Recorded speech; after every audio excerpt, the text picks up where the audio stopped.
नमस्कार दोस्तों, स्वागत है आपका साइंस एंड स्टडी चैनल पे। मेरा नाम नितिन रावत है। जैसा कि आज आप पढ़ रहे हैं कि आज हम बायोफोर्टिफिकेशन के बारे में पढ़ेंगे।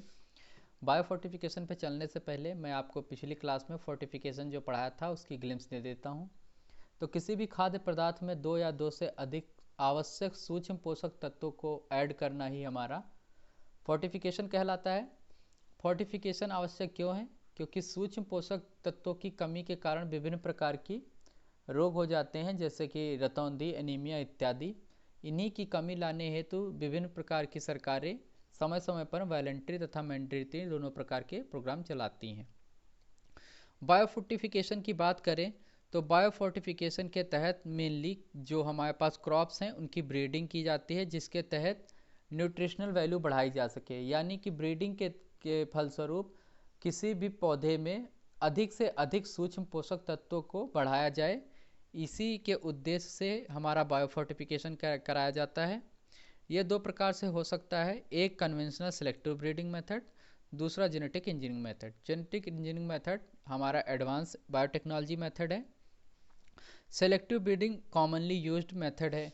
सेलेक्टिव ब्रीडिंग के तहत रिसर्चर ऐसे सीड या जर्म प्लास्ट को सर्च करते हैं जो कि पहले से मौजूद वैरायटी के क्रॉप्स में होते हैं।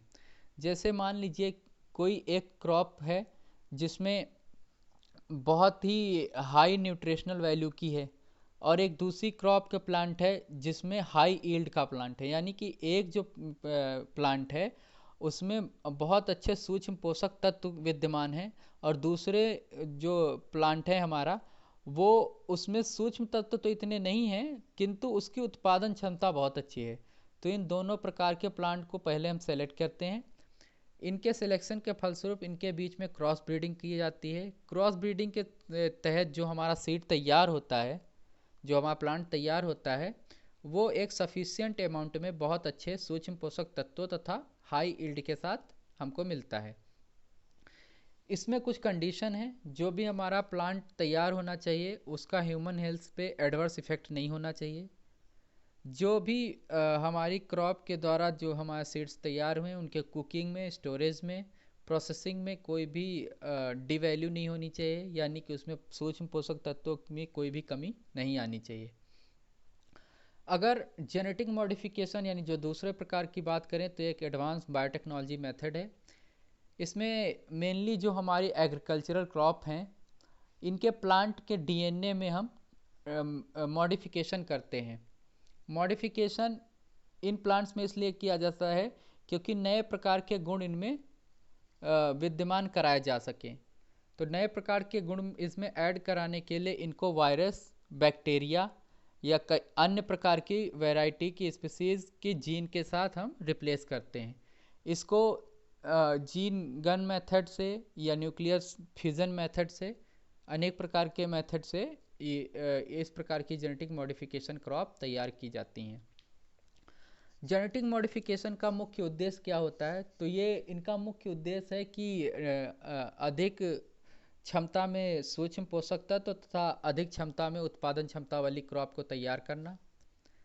सिर्फ उत्पादन क्षमता ही नहीं, ये जो प्लांट तैयार हो ये pest resistant, herbicide resistant, insecticide resistant और इन्वायरमेंटल रेजिस्टेंट होने चाहिए।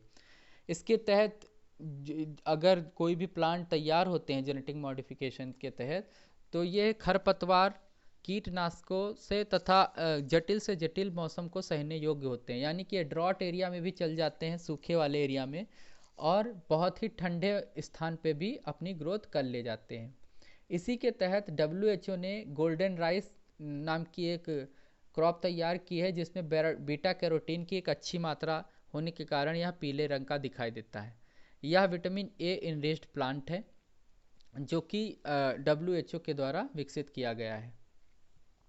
इसके अन्य ऑब्जेक्टिव की बात करूँ तो जेनेटिकल मॉडिफाइड जो भी क्रॉप्स होती हैं इनका उद्देश्य हाई प्रोटीन वाले plant, oil enriched, vitamin enriched, mineral enriched content को प्रोवाइड करना है। अगर भारत में जेनेटिकली मॉडिफाइड क्रॉप्स की बात करें तो ICAR के द्वारा विभिन्न प्रकार की क्रॉप्स डेवलप की गई हैं, जिसमें वेजिटेशन क्रॉप में विटामिन ए वाली कैरेट, स्पिनाच और पंपकिन है। विटामिन सी इनरिच्ड बथुआ टोमेटो, बिटर गार्ड और मस्टर्ड, मस्टर्ड मीन्स सरसों। और आयरन एंड कैल्शियम इनरिच्ड में स्पिनाच, पालक यानी और बथुआ। प्रोटीन इनरिच्ड में लबलब, फ्रेंच बीन्स और ग्राडर पी नाम की फसलें हैं। कंक्लूज़न की बात करूं तो कंक्लूज़न का यही उद्देश्य है कि भारत सरकार चाहती है कि भारत एक डेवलपिंग कंट्रीज़ है और लोगों को इन सूक्ष्म पोषक तत्वों को बाहर से अलग से ना खरीदना पड़े। ये जो नई प्रकार की उन्नत प्लांट जो विकसित किए जाएं, क्रॉप्स विकसित की जाएं, इन्हीं के तहत किसान इनको उगाकर सबके घर घर तक इनकी पहुंच बनाई जा सके, इसके लिए जेनेटिकली मॉडिफाइड और सेलेक्टिव ब्रीडिंग मेथड यूज़ किए जाते हैं। इनका काम हाई न्यूट्रिएंट, हाई यील्ड के साथ साथ सेफ्टी को प्रोवाइड कराना है और प्रोडक्टिविटी को भी बढ़ाना है। तो ये रहा मेरी तरफ से लेक्चर। होप यू गाइस बहुत अच्छा लगा होगा आपको। अगर कोई भी सुझाव है तो आप ज़रूर बताइए। मेरे चैनल को सब्सक्राइब कर लीजिएगा, मैं ऐसी लेक्चर आपके लिए लेके आता रहूँगा। बहुत बहुत धन्यवाद।